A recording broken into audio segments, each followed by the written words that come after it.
창세기 12장에 보면 하나님께서 아브라함을 그의 고향인 갈대아 우르로부터 불러내는 얘기가 있지요. 그래서 하나님께서는 아브라함을 가나안 땅으로 가게 하시면서 그 언약을 맺으십니다.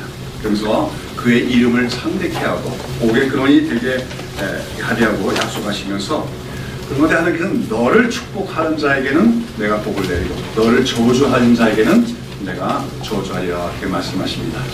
그래서 너를 축복하는 자에게는 내가 축복하고 복을 내리고 너를 저주하는 자에게는 내가 저주하리라고 하는 이 약속은 고대 언약제도, 큰 나라와 어떤 종족된 나라 간에 맺어진 언약제도 속에서 흔히 발견되는 공수동맹의 표현입니다. 공수동맹, 공격도 같이 하고 방어도 같이 한다 그 뜻이죠.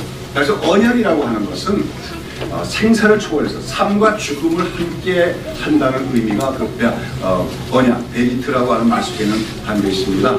그래서 언약을 맺은 당사자들은 우리 그렇게 삶과 생명을, 삶과 죽음을 함께하는 끈으로 연결되어 있기 때문에 어떤 공동의 적에 대해서 함께 방어하기도 하고 또 함께 공격을 하게 되는데 이걸 공수동맹이라고 합니다. 하나님께서는 바로 그 언약적인 표현을 통해서 아브라함에게 나는 너와 언약을 맺었고 너와 공수동맹을 하겠노라 이렇게 약속을 하시고 계시죠. 그런 가운데 이제 그 아브라함의 후손인 이스라엘, 그들이 이제 바로 아브라함의 언약을 이어받는 건데 바로 그 아브라함의 후손 이스라엘과도 하나님께서 언약을 맺으셨고 그 안에서 공수동맹을 맺은 관계다 하는 것을 잘 보여주는 사건이 오늘 우리가 앞서 읽은 본문에 나오는 아말렉 족속과의 전투에 관한 기록입니다. 지난 주일까지 우리가 이제 그 출애굽 얘기를 살펴보면서 이스라엘 백성들의 출애굽 이후에 광야길을 가는 동안 일어난 여러 가지 사건에 대해서 함께 살펴보았지요. 그런 가운데 17장 전반부에 보면 이스라엘 백성들이 르비딤이라고 하는 것에 도착을 했는데 그때 가지고 온 물이 다 떨어져갖고 마실 물이 없게 되자 우리가 이 광야에서 물이 없어서 우리가 목이 말라서 죽게 되었다고 원망을 합니다. 그래서 하나님께서는 어떻게 합니까? 모세의 명에도 큰 바위를 쳐서 치라고 명하시고 그 치니까 그 반석에서 어마어마하게 많은 생수가 흘러나와서 온 백성이 그 물을 충족하게 마시는 사건이 있었습니다. 근데 바로 그 르비딤에서 이제 아말렉 족속이라는 민족과의 전투가 일어나고 있는 것을 오늘 기록하고 있지요. 신명기 25장에 보면 이 사건에 대한 다시 자세한 기록이 있는데 거기 보면 길에서 아말렉 족속이 이스라엘을 쳤다고 하는 것을 보아서 아마 르비딤이라는 곳에서 일단 장막을 치고 진영을 쳤다가 거기서 이제 생수가 흘러나와서 그 물을 다 마시고 또 물을 뭡니까 이렇게 물병에 넣고 해서 출발을 한 이후에 발생한 일인 것 같아요. 그런데 거기 출애굽 이스라엘 백성들 그 아말렉이 특별히 이스라엘을 공격했는데 뒤에 이스라엘의 피곤함을 타서 뒤에 떨어진 약한 자들을 쳤다고 기록을 하고 있는 것을 보게 되었습니다. 그렇지 않습니까?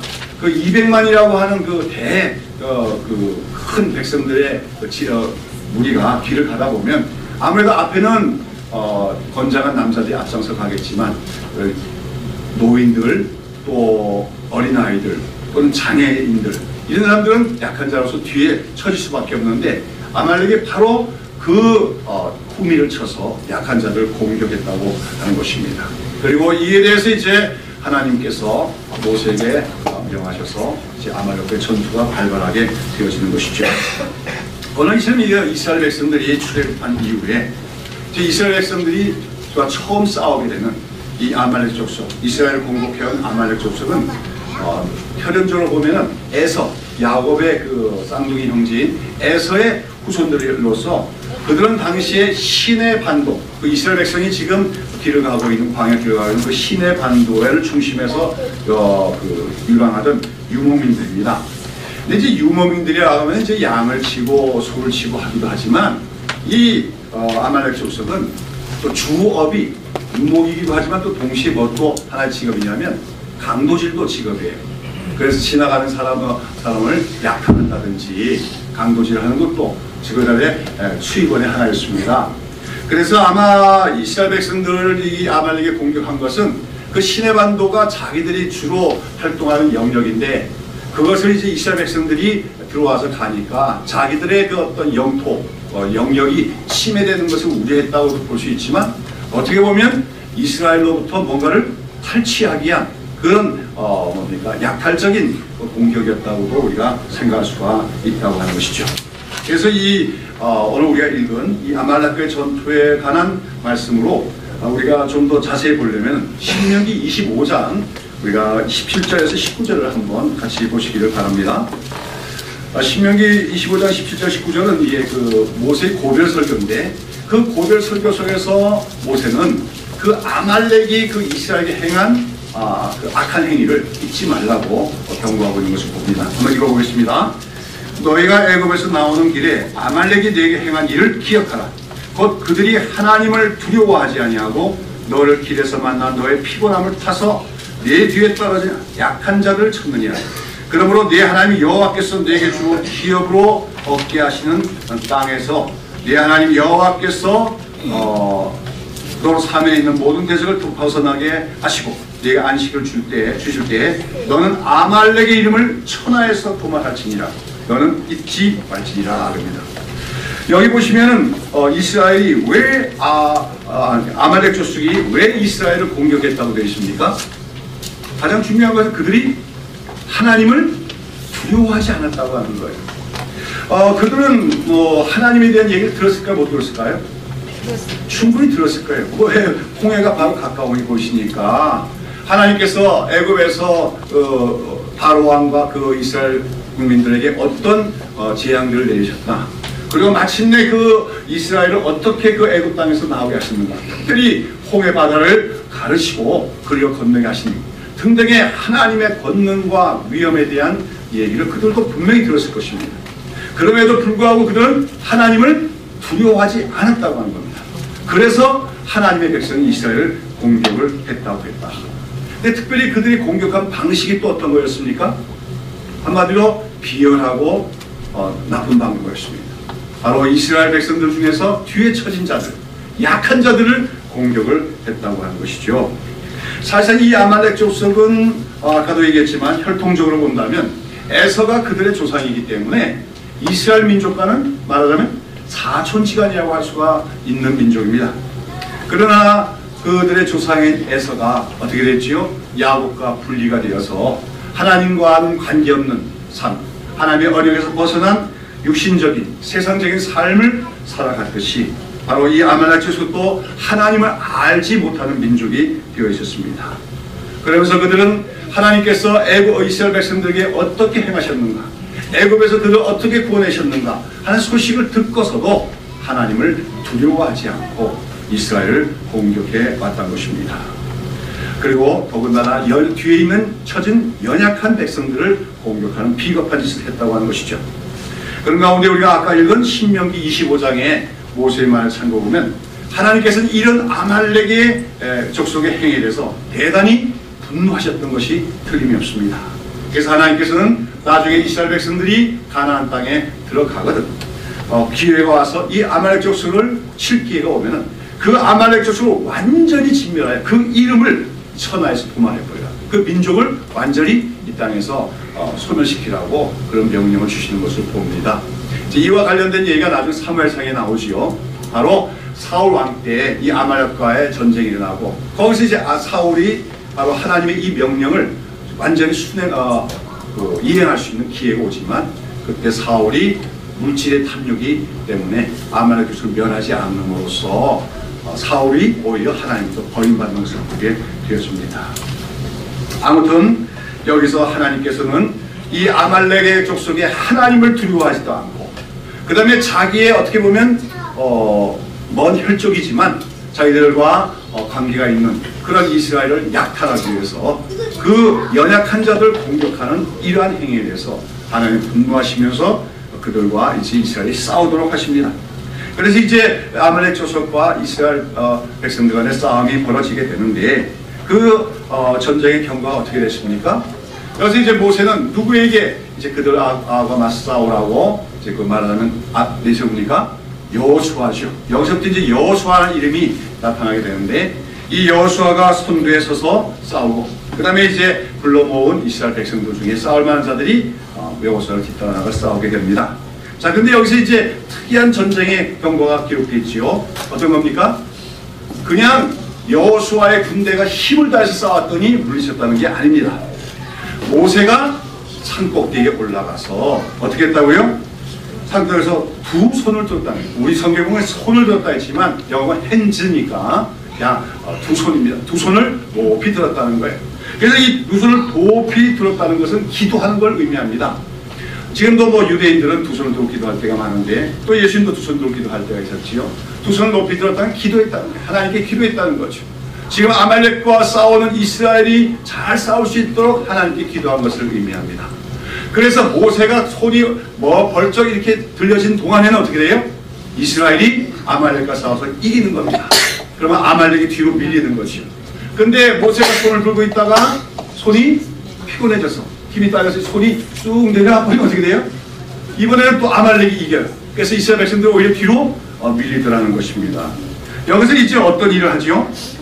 모세를 뒤따라간 아론과 훌, 백성들의 지도자 중에 한 사람들인데 이 두 사람이 모세가 피곤하지 않도록 둥그런 바위를 하나 가져다가 모세 밑에 깔고 거기 앉도록 하고 자기는 서서 모세의 양팔을 이렇게 들고 서 있어 줍니다. 그러니까 어떻게 합니까? 모세 팔이 내려가지 않지요. 사실은 모세가 계속 기도할 수 있었더니 계속해서 온종일 이스라엘이 아말렉과 싸워 이김으로써 마침내 이스라엘 아말렉을 쳐서 완전히 물리치고 승리하게 되었습니다. 그리고 이러한 그 전쟁, 말하자면 이스라엘이 애굽에서 나온 첫 번째 전쟁인데 여기서 이러한 승리를 거둔 후에 모세는 그곳에 제단을 쌓고 그 제단의 이름을 뭐라고 부릅니까? 여호와 니시라고 부른다 하는 것이 오늘 이 본문에 기록된 사건의 대략적인 줄거리입니다. 여호와 니시란 말은 여호와는 나의 깃발이라는 의미예요. 왜 이런 이름을 붙였을까요? 그 제단 이름을 이제 고대 전쟁에서는 이제 전장에 나가는 군대의 제일 선두에 뭐가 나갈까요? 깃발이 나갑니다. 대장기죠, 그렇죠? 장군기가 나가는데 그 군대의 대장이 되는 장군의 이름이 기록된 써여진 그 깃발을 들고 나가게 되죠. 만약에 그 장군이 아주 유명한 장군이고 모든 전투에서 다 승리한 전투에 한 그 장군의 깃발이 나오면 적군들이 어떻게 할까요? 그 깃발만 보고도 두려워할 수밖에 없을 것입니다. 그러니까 여기서 이스라엘이 아말렉과 싸운 후 와서 승리한 후에 여호와 니시, 여호와는 나의 깃발이라고 그 제단을 명한 것은, 그 승리를 기념한 것은 이 승리가 사실은 이스라엘이 거둔 승리가 아니라 여호와께서 거둔 승리임을 의미합니다.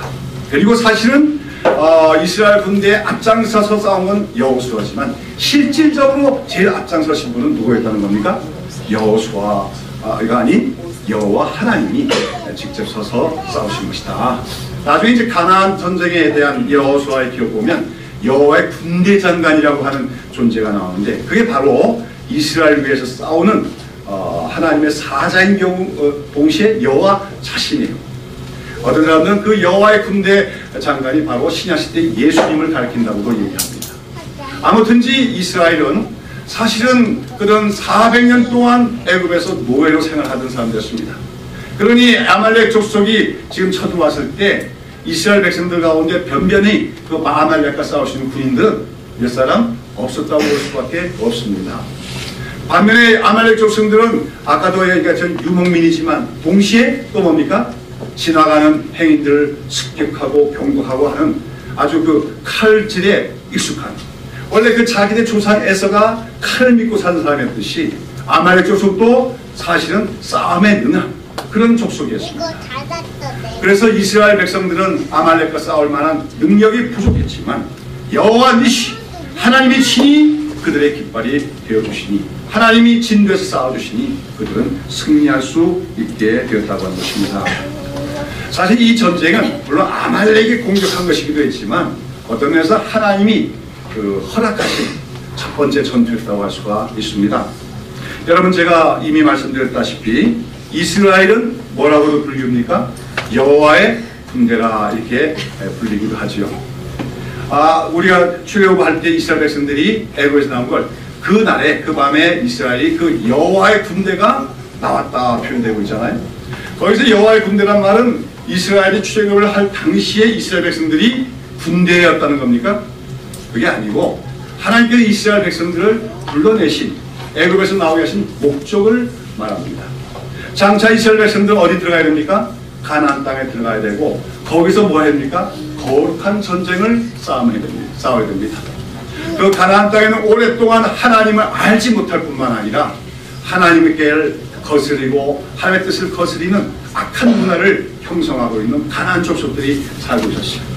이스라엘 백성들이 그 가나안 땅에 들어가는 목적은 그 땅에 하나님의 나라를 건설하는 데도 있었지만, 또 하나는 거기서 그러한 사악한 문화를 형성하고 있는 가나안 족속들을 심판하는 여호와의 군대로서 들어가는 목적도 있었다는 거죠.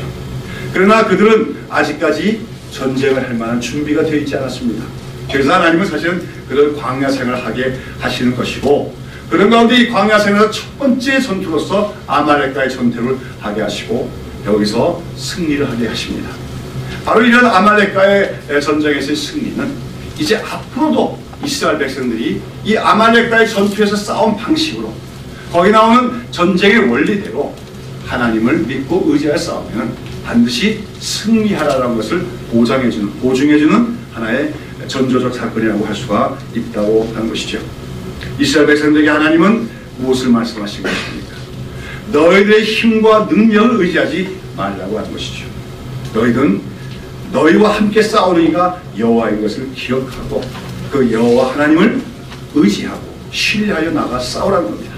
그러면 하나님이 친히 그들 위하여 싸워주실 것이고, 그럴 때 아무리 강한 대적들이 있을지라도 하나님은 그들을 다 물리치고 이스라엘에 승리할 것을 약속해 주신 보증적 사건이 바로 아말렉 족속과의 그 전투입니다.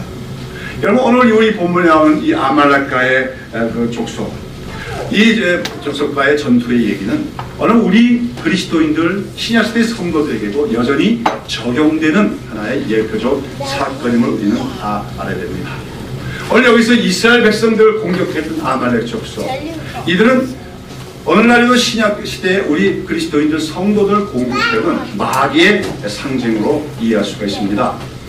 우리가 출애굽기에서부터 여호수아서까지를 살펴보면 그 속에서 이제 이스라엘을 대적하며 하나님을 대적하는 대부분 세력들은 사실상 마귀 또는 마귀 세력에 대한 상징 내지는 예표들이라고 할 수가 있습니다. 이미 우리가 살펴보았듯이 이스라엘 백성들이 애굽에서 노예 생활할 때 그들을 노예로 만들고 그들을 억압하고 그들을 압지하던, 그러다가 마침내 하나님의 심판을 받은 바로가 바로 이 세상의 임금인 바로의 마귀의 상징이죠. 사탄의 상징이죠. 그리고 이제 이스라엘 백성들이 들어가서 가나안 땅에 들어가서 쫓아내던 가나안 족속들 역시 오늘 이 세상, 이 땅 위에서 반기독교적이고 그 다음에 하나님을 부인하는 무신론적인 그런 문화를 만들어내며 확장되고 있는 하나의 사탄적인 세력들, 마귀의 세력들을 상징한다고 볼 수 있습니다. 그리고 마찬가지로 오늘 이 본문에서 이스라엘 백성들을 공격해온 아말렉 족속 역시 오늘날도 구원받은 성도들을 호시탐탐 노리며 공격해오는 마귀의 상징이라고 할 수가 있습니다. 여러분, 제가 늘 말씀드리지만 이스라엘 백성들이 하나님의 은혜로 구원을 받았습니다. 그렇다고 해서 그날부터 그들에게 평탄한 길이 열리고 만사 형통이 된 게 아니었습니다. 오히려 그날부터 그들에게는 광야길이 시작되었고 여러 가지 힘든 일들이 많이 있었습니다. 그러나 하나님이 그들과 함께 하시기 때문에 그 모든 광야길은 넉넉히 감당할 수 있는 길이었다고 하는 거죠. 그런 가운데 또 하나 기억해야 될 것은 애굽에서 이스라엘 백성들이 나왔지만 마귀의 세력은 계속해서 하나님 백성들을 공격해올 때가 있다고 하는 것이죠. 우리도 마찬가지입니다. 우리가 하나님의 은혜로 구원받았습니다. 예수님의 보혈로 죄사하심을 얻고 마귀의 속박에서 해방이 되었지만 우리가 구원받은 이후 하나님의 백성으로 삶을 살아가는 가운데서도 마귀는 이런 식으로 또 저런 식으로 우리를 공격해 오고 있음을 알아야 됩니다. 특별히 오늘 아말렉이 어떻게 이스라엘을 공격했습니까? 정정당당하게 선전포고하고 싸운 게 아니라 뭐예요? 이스라엘 백성들의 뒤에 처져진 자들, 약한 자들을 공격해왔습니다. 마찬가지로 오늘도 마귀는 우리의 약점을 잘 압니다. 우리 개인의 약점을 압니다. 우리 교회 공동체의 약점을 알고 그쪽을 공격해 올 때가 많다고 하는 것이죠. 아까도 말한 것처럼 아말렉은 어떻게 보면 아주 싸움에 능한 민족이에요. 그에 비해서 이스라엘은 아직까지 싸움의 훈련도 안 돼 있는 연약한 민족입니다. 그럼에도 그들은 승리할 수가 있었습니다. 왜요? 여호와 니시이기 때문에 하나님이 그들의 대상이 되시고 하나님이 그들과 친히 싸워주시기 때문에 오늘도 우리에게는 혈과 육에 속한 싸움이 아니라 하늘에 있는 악한 영들과의 싸움이 우리에게 있음을 기억해야 됩니다. 그런 가운데 여러분, 마귀와 이런 악한 영의 세력들은 만만치 않습니다. 힘이 셉니다. 여러 가지 능력이 있습니다. 그러나 우리는 질 수가 없는 것은 바로 하나님이 우리의 여호와 니시가 되기 때문인 것을 기억하시기를 바랍니다. 여러분, 오늘 여호와 니시, 오늘 승리한 이스라엘의 여호와 니시라고 고백한 것은 자신의 신앙 고백이 되어야 합니다. 오늘도 우리가 성도들이 우리가 이 광야길 같은 세상을 살아가는 동안에 마귀가 이런 방식 저런 방식으로 공격해 올지라도 우리가 여호와 니시가 되는 우리 하나님을 전적으로 신뢰만 한다면 우리는 결코 마귀에게 당하지 않고 마귀를 물리쳐 이길 수가 있는 것입니다. 여러분, 우리가 하나님께 대한 올바른 믿음만 가지면은 소위 마귀는 조금도 우리가 두려워할 대상이 아님을 알아야 돼요. 그래서 야고보서 4장 7절에 보면 이런 말씀이 나옵니다. 그런즉 너희는 하나님께 순종할지어다. 마귀를 대적하라. 그리하면 너희를 피하리라고 했습니다. 마귀를 대적하라. 그러면 어떻게 하라고? 피하리라고 했어요. 마귀를 무서워하라고 했습니까? 마귀를 두려워하라고 했습니까? 아닙니다. 마귀를 어떻게 하라? 대적하라. 용기 있게 대적하라고 했습니다. 그러면 마귀가 너를 피하리라. 도망가려고 했습니다. 조건이 있습니다. 하나님께 순복하라고 했습니다. 우리가 하나님 앞에서 겸손하며 하나님을 의지할 때, 그리고 또 하나님 우리가 100% 순종은 안 되지만 그래도 하나님의 말씀대로 살고자 힘써갈 때 마귀는 우리가 대적하면 피할 수밖에 없는 존재다 하는 사실을 우리는 기억을 해야 될 줄로 압니다. 자, 그런데 여러분, 오늘 이 전투에서 이처럼 하나님이 이겨주신 전투지만 그 가운데 또 하나 이스라엘 백성들이 승리를 거두는 데서 결정적인 역할을 한 사람이 누구였습니까? 누구십니까? 여호수아입니까? 여호수아가 아주 무술이 뛰어나고 일당백의 능력을 가진 그런 장군이었기 때문입니까? 뭐 그런 기록 없어요. 그렇죠? 오히려 여호수아가 이끄는 군대가 어떤 때는 뒤로 밀리고 지고 있기도 했다고 했습니다. 그런데도 이스라엘이 끝내 이길 수 있었던 것은 누구입니까? 모세가 산꼭대기에 올라가서 기도했기 때문이라는 거죠. 모세는 높은 산꼭대기에 올라가서 그 벌판에서 벌어지고 있는 전투의 광경을 바라보고 있습니다. 그래서 손을 들고 기도합니다. 하나님이여, 이 백성을 지켜달라고, 이 백성을 악한 자에게서 구원해달라고, 저들을 승리하게 해달라고 기도할 때 이스라엘 백성들이 이길 수가 있었어요. 자, 그런데 아까도 얘기한 것처럼 모세가 손을 두 손을 높이 들면 어떻게 됩니까? 이스라엘이 힘차게 나가서 아말렉을 물리쳐 나갑니다. 그러다가 모세가 피곤해집니다. 팔이. 그래서 두 손을 내리면 어떻게 되죠? 예, 오히려 아말렉이 더 승리해서 이스라엘이 뒤로 물리게 되더라는 거죠. 그래서 이제 어떤 방법을 생각해낸 거예요? 아론과 훌이 모세를 바위에 앉히고 자기들이 양손을 들어줌으로써 모세가 지속적으로 기도하게 했고 그래서 승리를 거둘 수 있게 되었다 하는 것입니다. 자, 그렇다면 오늘 여러분, 이 사건, 여기서 이 모세가 피곤하지 않도록 아론과 우리 두 손을 들어준 그래서 이스라엘 승리를 거둔 사건은 오늘 우리에게 어떻게 적용이 될 수 있을까요? 여러분, 이 말씀을 가지고 한번 적용을 해보십시오. 여러분이 한번 설교를 한다면 어떻게 이 본문 가지고 설교하겠습니까? 장로님들은 많이 설교 들으실 것 같은데, 우리 장로님, 이 설교 들으신 적 있었어요? 네? 어떻게 들었어요? 보통 이제 목사님들이 이 설교 자주 합니다. 노회 같은 데 가면 자주 하는데 목사와 장로의 관계에 대한 하나의 그 교훈으로 많이 해석을 해요. 맞아, 모세가 지도자라는 거지요. 지도자가 계속해서 기도할 때 여기 이제 여호수아와 그 군대는 우리 성도들을 얘기한다.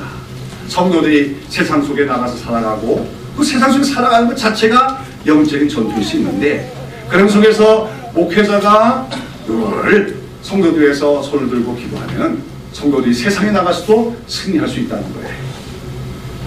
아멘입니까? 예. 왜 아멘 안 하시죠? 잘못하면 저한테 틀리게 말해줍니다. 자, 그런데 모세가 힘이 빠졌어요. 그렇죠? 두 손이 내려오면 다시 말해 기도가 중단되면 그런 말이죠. 그러면 아론과 훌이 그 두 손을 지지한 것은 그럼 어떻게 적용할 수 있겠어요? 아론과 훌을 장로로 해석을 해서 장로님들이 목사가 피곤하지 않도록 도와야 된다는 거죠.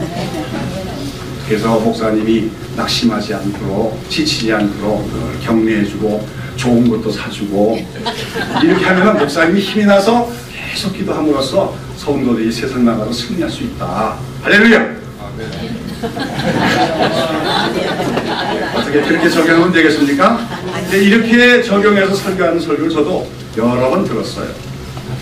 뭐 아주 나쁜 적용이다, 틀린 적용이다, 뭐 그렇게 폄하할 수는 없을 것 같아요. 분명히 필요하니까. 그 목사하고 장로하고 협조 안 하면 되겠습니까? 그러나 우리가 여기서 알아야 될 것은 여기 나온 모세가 누구냐는 겁니다. 모세가 일반적인 지도자가 교회 목회자와 같은 지도자는 아니라고 하는 것이죠. 우리가 알아야 될 것은 모세는 지도자이긴 지도자이지만 아주 특이한 지도자입니다. 그는 말하자면 지도자이기보다는 중보자입니다. 모세는 누구와 누구 사이의 중보자지요? 하나님과 이스라엘 백성들 사이의 중보자예요. 우리가 알아야 할 것은 이제 다음 주 정도에 이제 나오기 시작할 텐데 이스라엘 백성이 시내 산에 가서 하나님과 언약을 맺습니다. 그래서 정식으로 이제 이스라엘이 하나님의 언약 백성이었는데 그 언약을 맺는 시내산 언약에서 중보자의 역할을 한 사람이 누굽니까? 바로 모세라고 하는 것이죠. 언약을 맺는 건 마치 남자와 여자 결혼하는 거와 마찬가지예요. 그럼 남자와 여자가 결혼할 때 중매장에 있어야 되잖아요. 마찬가지는 중보자, 언약 중보자인 게 그런 것인데 거기서 그러한 언약의 중보자, 신에서 언약의 중보자 역할을 하는 것이 바로 모세라고 하는 것입니다.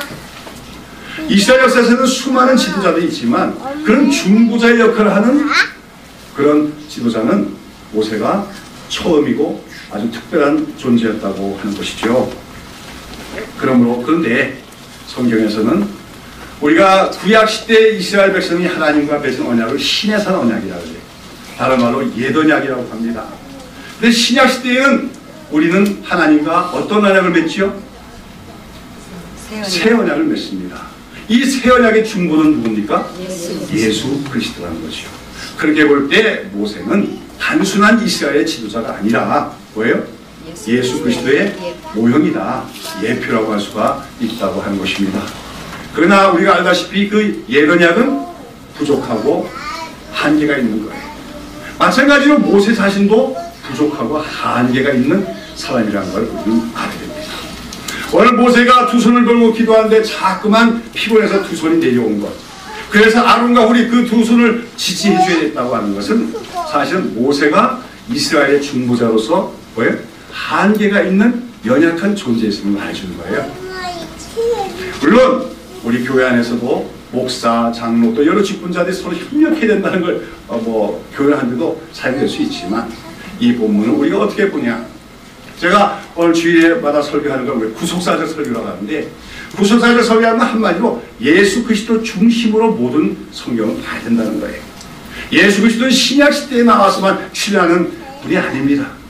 구약성경 곳곳에도 다 누구에 대한 말씀이 있는 거예요? 예수 그리스도에 대한 말씀이 있는 것입니다. 그런데 오늘 이 본문도 우리가 오늘 교회에서 목사, 장로 등의 어떤 협력 관계를 교훈하는 걸 봐서는 안 되고 그리스도 중심으로 보아야 된다는 것이죠. 그럴 때 모세는 이스라엘의 중보자로서 하나님과 이스라엘 중보자로서 충실한 종이었지만 그는 뭡니까? 연약한 종이었다는 것이죠. 그래서 그가 이스라엘에서 기도하되 그 기도가 어떻게 될 때도 있어요? 피곤해서 멈춰질 때도 있더라는 것입니다. 그럴 때마다 이스라엘은 패배할 수밖에 없었다는 것이죠. 그런데 성경은 뭐라고 이야기합니까? 우리에게 참된 중보가 되십니다. 그는 모세보다도 더 뛰어나시고 완전하신 중보자라고 말합니다. 누구십니까? 바로 예수 그리스도십니다. 오늘도 우리는 예수님을 믿습니다. 예수를 믿는다는 건 예수님 우리의 중보자가 되심을 믿는 것입니다. 예수님 우리의 어떻게 우리의 중보자가 되십니까? 예수님은 하나님의 아들로서 이 땅에 사람이 되셔서 이 땅에 오셔서 십자가에서 죽으심을 통하여 그 피로써 우리의 모든 죄를 다 용서해 주시고 씻어주셨습니다. 그러나 그리고 또 그 십자가에서 마귀의 모든 권세를 깨뜨리고 승리하심으로써 그 믿는 자들을 마귀에 속박된 노예 상태에서 해당해 주신 줄로 믿습니다. 그렇게 승리하신 예수님은 그 다음에 어떻게 됩니까? 하늘로 올라가셨습니다. 하늘로 올라가신 예수님은 뭐 하십니까? 예? 하늘에 올라가서 뭐 하시죠? 사도행전에 보면 뭐라 했죠? 하늘에 오르사 하나님 우편에 앉아 계시다가 그랬어요. 앉아 계시다는 말이 무슨 말입니까? 예. 근데 사도신경은 앉아 계시다고도 표현하지만 어떤 성경은 하나님 우편에 서 계시다고도 표현하고 있어요. 그러니까 이 모순이 아니라 조화죠. 예수님은 하나님 우편에 앉아 계신 분이기도 하지만 하나님 우편에 서 계신 분이긴 합니다. 그러면 하나님 우편에 서 계신 분이란 건 뭘까요? 먼저 하나님 우편에 앉으셨다는 말은 무엇입니까? 우리가 사도신경 고백할 때마다 잘 기억하시고 고백해야 될 것 같아요. 앉으셨다는 말은 그냥 쉬는 게 아니에요. 제가 어떤 목사님 설교하는데 그러다 우리 예수님이 이 땅에 와서 많은 고생을 하시고 이제 하늘에 올라오셔서 하나님 우편에서 앉아 쉬고 계십니다. 예수님은 쉬는 분 아니에요. 지금도 일하고 계십니다. 어떤 일을 하실까요? 이 땅에 하나님의 나라가 완성되는 그날까지, 또 우리 그리스도인들 개개인의 구원이 완성되는 그날까지 예수님은 결코 쉬지 않으시고 그 구속의 사역을 멈추지 않으시는 분입니다. 근데 왜 앉으셨다고 표현되느냐? 앉았다는 표현은 하나님을 대신해서 왕 위에 앉은 것을 얘기합니다. 보좌에 앉으심을 의미합니다. 예수님은 승천하셨다는 말은 단순히 하늘 높이 올라갔다는 말이 아니라 이제 하늘의 가장 높은 보좌에 앉으신 분이 된 것을 의미합니다. 여러분, 예수님은 지금 보좌에 앉아계신 우리의 왕이신 줄로 믿습니다. 세상 역사가 무분별하게 가는 게 아닙니다. 세상 역사는 우연한 사건들의 전개가 아닙니다. 인간들이 또 만들어가는 것이 아닙니다. 오늘 이 세상 역사를 주관하시는 분이 있습니다. 통치하시는 분이 있습니다. 누굽니까? 예수 그리스도입니다. 하나님으로부터 하늘과 땅에 속한 모든 권세를 위임받으셔서 오늘 이 땅을 통치하고 계심을 우리는 굳게 믿어야 될 줄로 믿습니다. 복음이라고 하는 것은 우리가 예수를 믿어 구원을 받는다 이렇게만 끝나는 게 아니에요. 오늘 우리의 삶에서 우리의 삶과 우리 이 민족의 역사까지 세계의 역사까지 우리 예수님이 통치하심을 믿는 것, 그것이 바로 복음의 중요한 내용임을 기억하시기를 바랍니다. 주께서 다스리신다. 예수님이 통치하신다. 이것이 초대교회 성도의 신앙 고백이었어요. 환난과 핍박 가운데 여러 가지 악한 세력들에서 고난을 받으면서도 우리 주님은 살아계시고 우리 주님은 통치하고 계시다고 하는 것을 그들은 고백했습니다. 가이사가 왕이 아니라 로마의 그 권력과 모든 힘을 갖고 있는 가이사 로마 황제가 우리의 진정한 왕이 아니라 우리 눈에는 보이지 않지만 하나님 우편에 앉아 계신 우리 예수님이 우리의 왕이라고 그들은 고백했습니다. 오늘 이 고백과 이러한 신앙의 자세가 우리에게 있어야 될 줄로 믿습니다. 자, 그런데 성경에서는 또한 예수님은 하나님 보좌 우편에 앉아 계셨다고만 표현할 거 아니라 또한 예수님은 우리의 하늘 보좌 우편에 하나님 우편에 서 계시다고 얘기하고 있죠. 왜 그럴까요? 한번 보십시다. 히브리서 4장 4절 말씀.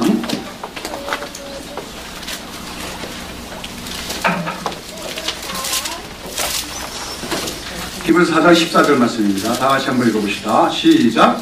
그러므로 우리에게 큰 대제사장이 있으니 승천하신 자 곧 하나님 아들 예수시라. 우리가 믿는 우리를 굳게 잡을지어다. 결국은 예수님이 하나님의 통치를 부여받은 왕이신 동시에 예수님 또 뭐라고 표현하고 있습니까? 대제사장이시다. 우리를 위한 대제사장이시다. 그걸 위하여 승천하셨다고 얘기하고 있습니다. 하늘의 모습을 그려보시기 바랍니다. 하늘에 보좌가 있습니다. 하나님 아버지의 보좌가 있고 그 우편에 또 아들의 보좌가 있는데 거기에 앉아서 예수님은 오늘 세상을 통치하고 계십니다. 뿐만 아니라 또한 하나님이 앉아 계신데 그 옆에 누가 서 계십니까? 우리 예수님이 서 계십니다. 왜 서 계십니까? 대제사장의 일을 하기 위해서. 대제사장이 하는 일이 무엇일까요? 자기 백성, 하나님 백성을 위하여 중보 기도하는 것입니다. 구약시대 때 이스라엘의 제사를 보면 대제사장이 그 외의 이스라엘 백성들의 모든 죄를 용서하기 위한 희생양의 제사를 드립니다. 그리고 그 피를 가지고 지성소에 들어가서 그것을 언약궤 위에 뿌립니다. 그리고 그 피를 보시고 하나님이 이스라엘 죄를 용서하십니다. 그런 후에 대제사장 거기서 뭐 할까요? 그 지성소 속에서 이스라엘 백성들을 위하여 기도합니다. 하나님 이 백성에게 금년에도 은혜를 주십시오. 복을 내려주십시오. 이렇게 기도하는 거예요. 마찬가지입니다. 예수님은 십자가에서 죽으시고 짐승의 피가 아닌 자기 피를 갖고 하늘에 있는 지성소로 들어가셨습니다. 하나님은 그 피를 보고 우리의 모든 믿는 자들의 죄를 용서해 주셨습니다. 그런데 예수님은 그렇게 하늘로 올라가신 후에 이제 그전 피를 대속사역을 마치신 후에 이제는 자기 백성들 우리 믿는 자들이 위하여 뭐하고 계신 겁니까? 중보하고 계신 것입니다. 우리 영혼들을 위해서 기도하고 계신 것입니다. 우리의 구원이 완성되는 때를 위하여 기도하고 계신 것입니다. 그런 가운데 특별히 오늘 이 땅에서 광야길을 걸어가는 어떤 성도들이 마귀의 이런 공격 저런 공격을 당할 때마다 우리 예수님이 친히 기도하여 주심으로 중보하여 주심으로 때문에 우리는 이길 수가 있는 것을 믿으시기를 바랍니다. 우리는 연약합니다. 마귀는 강합니다. 여러분 세상 사람들은 마귀에게 다 종속되고 마귀에게 괴로움을 당하고 질 수밖에 없습니다. 우리도 우리 힘으로 마귀와 싸워서 이길 수도 없습니다. 그러나 우리가 마귀를 대적할 수가 있고 마귀가 우리가 대적할 때 마귀가 우리를 위하여 피하는 것은 주님이 우리를 도우시기 때문인 줄로 믿습니다. 주님이 우리를 위하여 중보하여 주시기 때문인 거죠. 근데 앞서 본 것처럼 모세는 옛 언약의 중보자로서 어땠어요? 피곤할 때가 있더라는 거죠. 두 손이 항상 올라가 있는 것이 아니고 그 두 손이 내려질 때가 있었습니다. 그러나 우리 예수님은 어떤 분입니까? 시편 121편 4절에 보면 이스라엘을 지키시는 자는 졸지도 아니하시고 죽으시지도 아니하시라고 했습니다. 그렇습니다. 우리 예수님은 졸지도 아니하시고 주무시지도 아니하시며 우리의 머리를 내려다보시고 계시며 두 손을 항상 우리의 구원이 완성되는 그날까지 우리 예수님은 두 손을 들고 우리 위하여 기도하고 계신 것을 믿으시기를 바랍니다. 우리가 이길 수 있는 것은 예수님의 그 중보기도가 있기 때문에 우리는 꽃전진할 수 있습니다. 강력한 마귀와 맞서서도 우리는 두려움 없이 나가 싸울 수가 있는 것입니다. 그리고 마침내 승리할 수가 있게 되는 줄로 믿습니다. 사랑하는 여러분, 오늘 우리는 본문 속에서 그 자신도 연약한 한 인간에 부족했던 모세의 중보기도로 말미암아서도 이스라엘의 승리를 거뒀다면 우리는 우리의 온전한 중보이신 하나님의 아들이시여 영원한 대제사장이 예수님이 우리를 위하여 중보하여 주시고 계심을 믿으시기를 바랍니다. 그러면 우리는 승리할 수 있음을 믿으시기를 바랍니다. 오늘 여러분 공격해오는 마귀의 공격들이 있는 것이 느껴집니까? 마귀는 교활합니다. 마귀는 비겁합니다. 우리가 정신을 못 차리다가는 마귀에게 당할 수도 있습니다. 그러나 우리가 그런 마귀의 공격 앞에서 우리를 위하여 오늘도 두 손을 들고 기도하시는 예수님을 바라본다면, 그 예수님을 의지한다면, 우리가 그 예수님을 우리의 중보기도하고 있으면 우리가 신뢰하고 확신하는 우리는 반드시 마귀에게 승리하는 성도들이 될 줄로 믿습니다. 여러분, 오늘도 예수님이 우리의 중보자가 되시고 우리를 위하여 친히 기도하여 주심을 기억함으로써 모든 마귀의 공격을 하여 승리하는 우리 모든 성도들 되시기를 예수님의 이름으로 축원합니다. 기도하십니다.